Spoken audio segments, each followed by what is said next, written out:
Okay. I hope you can see the screen. Yes. And yes, thank you. And yeah, let's start the presentation. Hello everyone, and I am Shamila Jeevantha, and I'm thrilled to present our work here, SiTa, a Sinhala and Tamil speaker diarization dataset in the wild. This research was carried out by the University of Moratuwa with my colleagues Tulasithan Jnanendira, Upeksha Jayavikrama, and it's under the supervision of Dr. Uday Sankatayasiv.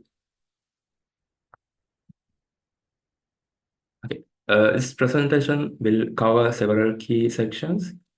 First is an introduction to speaker diarization, then our motivation for this project, the contributions we have made, a detailed description of our dataset, the experiments we conducted, and then a discussion on our results. And finally, our conclusions. So first, what is speaker diarization? Speaker diarization is the process of separating an audio recording into distinct speech segments based on the speaker's identity along the timeline. And in other words, speaker diarization answers the question of who spoke when.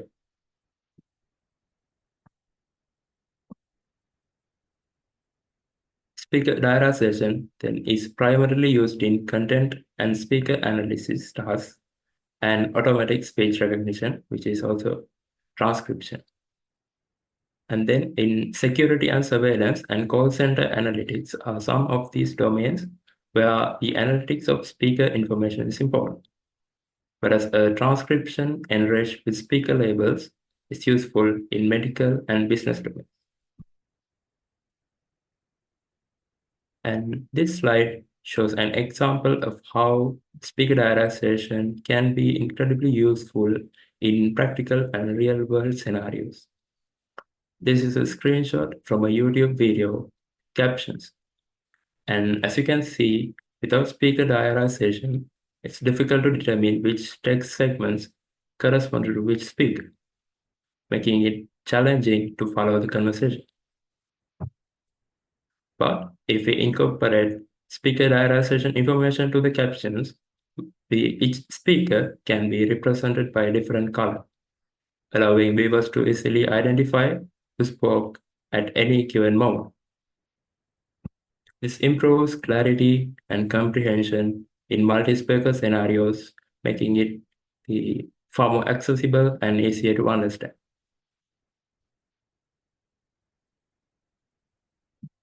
Motivation. Then, in the early stages of speaker diarization research, datasets were confined to specific domains like phone calls, flight conversations, or simulated interactions where actors mimicked various scenarios. But with the advent of in-the-wild methods, large-scale datasets began emerging, collected from platforms like YouTube, which significantly accelerated the expansion of diarization resources. However, despite this progress, languages like Sinhala and Tamil are still lacking sufficient datasets. This gap limits the development of robust real-world applications for these languages. Our work, SiTa, is a step forward in bridging this gap. And in this slide, it will outline the main contributions of our work. First, we introduce a new speaker diarization dataset tailored for Sinhala and Tamil. Second, we provide the evaluation results of SiTa dataset using state-of-the-art diarization models, showcasing how well these models perform on these two low-resource languages. Finally, based on the evaluation results, we discuss and analyze the key factors influencing model performance for Sinhala and Tamil, helping identify areas for improvement and future research directions in speaker diarization for low-resource languages. Now, let me give you an overview of SiTa dataset.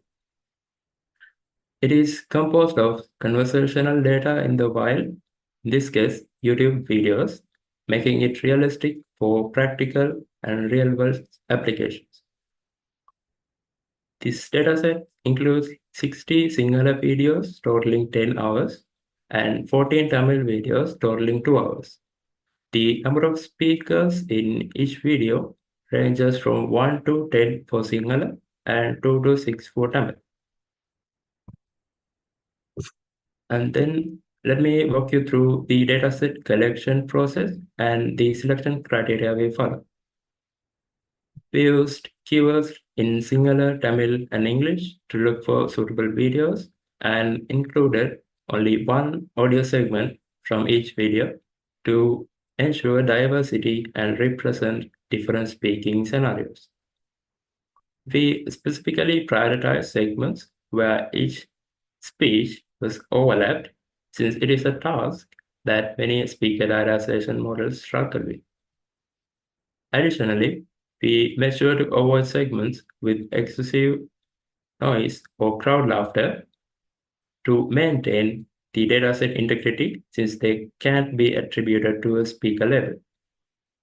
Lastly, we chose to avoid videos with extensive code switching, especially instances where speakers speak full English sentences, to focus on language-specific dynamics.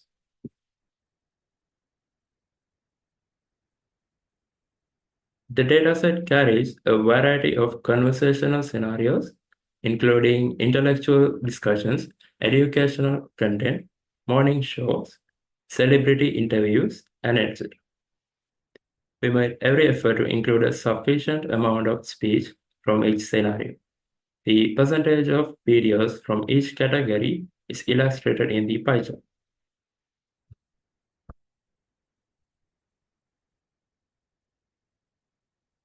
Annotation pipeline. Our dataset creation pipeline can be visualized as shown in the diagram. In the first two steps, we downloaded videos from YouTube and converted them into audio. In the subsequent stage, we approximate speaker labels and timestamps generated using Pioneer 3.1, and these were then manually reviewed and corrected by annotators using the VIA tool for audio, which is the same tool used in creating the Vox Converse dataset, which is one of the earliest English in the wild diarization datasets. Some notable mistakes observed in the automatic annotations from Pioneer 3.1 included frequent labeling of female speakers, and additionally, male children's speech segments were often incorrectly assigned to adult or child female speakers in the conversation. Non-speech sounds such as chimes in quiz programs were also occasionally misclassified as speakers. And finally, using the output from this VIA tool, we created RTTM, or Rich Transcription Time Marked Files, which is a standard for storing diarization results.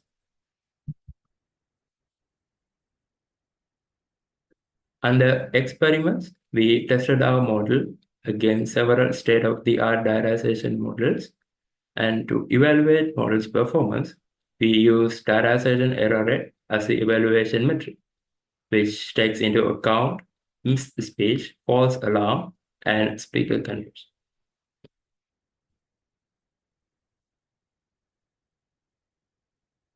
And as baseline models, we use two clustering-based modular systems, end-to-end speaker segmentation and power set cross-entropy diarization. And then one EEND, or end-to-end neural diarization model, DIAPA, a perceiver-based diarization model. And then results and discussion. The diarization error rate values we obtain from each model on the two subsets of the dataset, which is Sinhala and Tamil, is shown on the table. For both modular systems, the results closely align with the values reported by the original authors of each model for Vox Converse dataset. When we compare to other two modular systems, DIAPA, which is the END model, exhibits a relatively higher DER, showcasing the data sensitivity of transformer-based END models, which require a large amount of training data. And then limitations. While SiTa is suitable for evaluation, its size sort of limits its use for model training. And additionally, the dataset exhibits an imbalance with fewer Tamil recordings and relatively a higher amount of recordings from Sinhala. And it is also observed that there is less speaker overlap in Sinhala subset compared to the Tamil subset. Furthermore, enhancing diversity in domain and dialect will be a key area for future work.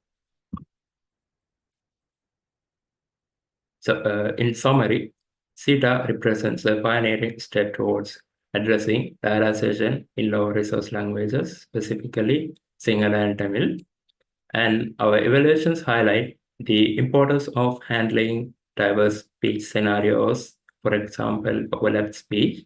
And then finally, the dataset is publicly accessible via the provided GitHub link. And yes, that's about it.